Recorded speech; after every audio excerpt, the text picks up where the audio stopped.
Okey, Assalamualaikum dan selamat sejahtera. Hari ini kita akan masuk topik kekeluargaan dalam bab 4. Okey. Bagi standard pembelajaran, yang pertama adalah untuk menjelaskan kepentingan komunikasi dan masa berkualiti bersama keluarga. Dan yang kedua ialah menjana idea cara mengatasi ketegangan perhubungan dalam keluarga. Okey, dalam keluarga ni benda yang paling penting sekali ialah komunikasi. Sebab kita selalu jumpa, hari-hari jumpa mesti akan ada bertegur sapa lah.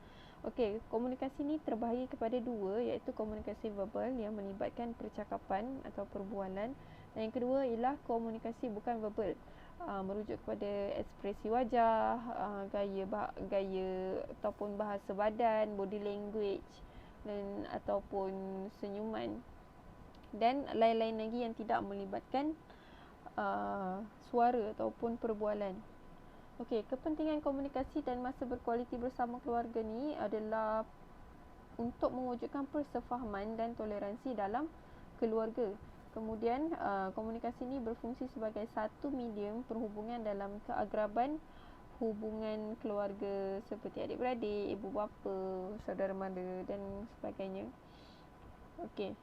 Kepentingan komunikasi ni dia bertujuan untuk mendidik ke arah kebaikan dengan memberi nasihat dan teguran yang berguna, merapatkan jurang antara generasi dengan menjadikan keluarga yang boleh berkongsi berita gembira dan sedih pada bila-bila masa. Dan yang ketiga ialah untuk membetulkan kesilapan.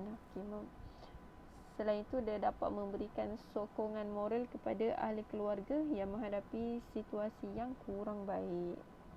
Okey, aktiviti yang boleh dilakukan bersama keluarga, yang pertama ialah aktiviti rekreasi. Okey, aktiviti seperti riadah dan rekreasi bukan hanya dapat menyihatkan badan, tapi dapat hilangkan stres juga. Dalam masa yang sama boleh merapatkan hubungan keluarga.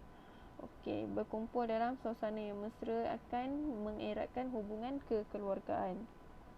Okey, yang kedua ialah mewujudkan masa berkualiti ataupun family time. Keluarga yang akrab akan meluangkan masa bersama-sama. Keadaan ini dapat mewujudkan keceriaan dan membantu merapatkan hubungan keluarga. Okey, yang ketiga ialah menjalin ikatan kekeluargaan. Okey, ianya boleh dilakukan melalui aktiviti yang sering dilakukan, iaitu seperti bergotong royong, membersihkan halaman rumah, berkelah, dan sebagainya untuk mewujudkan hubungan yang mesra. Komunikasi yang dibina dalam aktiviti ini dapat menjalinkan ikatan kekeluargaan yang lebih rapat. Okey, isu kehidupan berkeluarga ni yang biasa dialami oleh orang sekarang lah. Yang pertama ialah keganasan rumah tangga. Okey, keganasan rumah tangga ni dia akan melibatkan penderaan secara fizikal, mental, emosi, spiritual dan juga seksual. Okey, keganasan rumah tangga boleh berlaku di atas beberapa sebab, antaranya tiada keharmonian, tak ada persefahaman, latar belakang keluarga yang berlainan, tak sekufu lah kot kan, masalah ekonomi, cemburu melampau terhadap pasangan, masalah mental. Okey, yang paling penting kurang didikan agama. Okey, yang kedua ialah kepincangan keluarga. Cabaran hidup pada masa ini menyebabkan kebanyakan ibu bapa sibuk mengejar harta, sehingga kan mereka lupa tanggungjawab mereka membimbing anak-anak. Akibat terlalu sibuk dalam memenuhi tuntutan hidup, ibu bapa tidak banyak meluangkan masa dengan keluarga.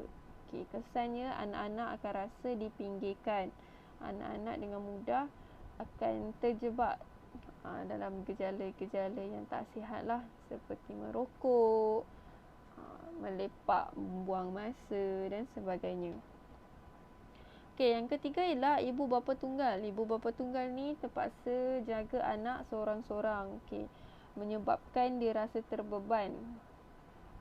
Seterusnya boleh menyebabkan tekanan. Okey, tekanan ini akan menjadikan hubungan anak dengan parent tersebut menjadi tegang.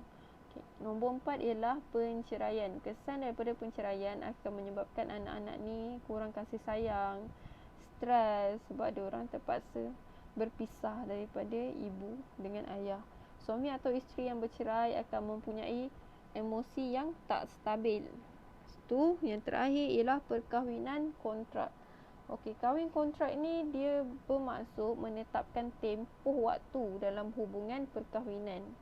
Okey, perkara ini membawa banyak masalah seperti hubungan kekeluargaan, hak penjagaan anak lepas habis kontrak, pembahagian harta pusaka dan tanggungjawab suami terhadap isterinya. Okey.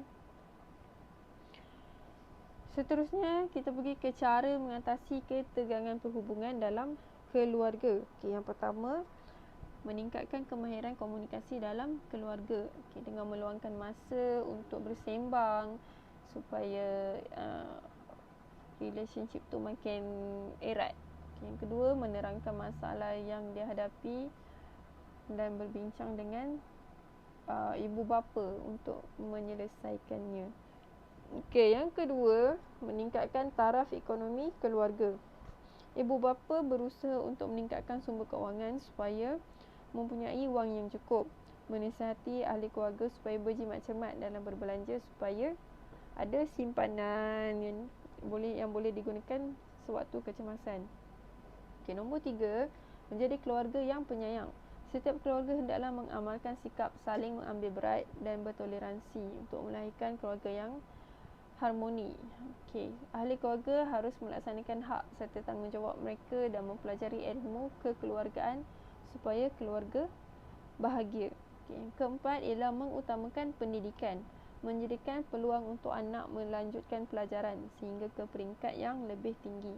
Memberikan pendidikan agama dan moral yang kepada anak-anak supaya berada di landasan yang betul. Okey. Okey. Yang terakhir, aktiviti yang menjadikan keluarga bahagia dan juga harmoni. Apa yang awak boleh buat? Yang pertama, boleh melakukan aktiviti riadah, meluangkan masa bercuti, berkelah untuk wujudkan kemesraan ibu bapa dan anak. Okay, riadah bersama dapat meningkatkan kemahiran komunikasi dalam keluarga. Okay, yang kedua ialah dengan bersukan. Aktiviti sukan dapat meningkatkan tahap kecergasan serta dapat menghilangkan stres. Okay. Seterusnya, semangat kerjasama dan tolong-menolong yang dibentuk melalui aktiviti bersukan boleh mengeratkan hubungan kekeluargaan. Yang ketiga ialah aktiviti keagamaan. Menghadiri aktiviti keagamaan secara berkala ataupun selalu kerap dapat membantu mengurangkan tekanan emosi dan depresi serta menjadikan seseorang itu lebih tenang. Menyertai aktiviti keagamaan sebagai langkah membendung aktiviti dan kegiatan yang tidak bermoral dan mencipta suasana yang lebih berdisiplin sesuai dengan ajaran agama. Okey, kesimpulannya untuk topik kekeluargaan ni, komunikasi tu adalah satu komponen yang sangat penting yang semua keluarga kena ada. Okay, komunikasi ni bukan sekadar bersembang saja, tapi komunikasi ni meliputi semua benda, iaitu aspek verbal dan juga bukan verbal. Okay, kalau gaduh pun kena communicate, kalau happy pun kena communicate, tak boleh diam. So sebab tu communication is the key. Okay. Untuk topik ni setakat ni sahaja. Kita akan pergi ke topik yang baru untuk next class nanti. Sekian, terima kasih.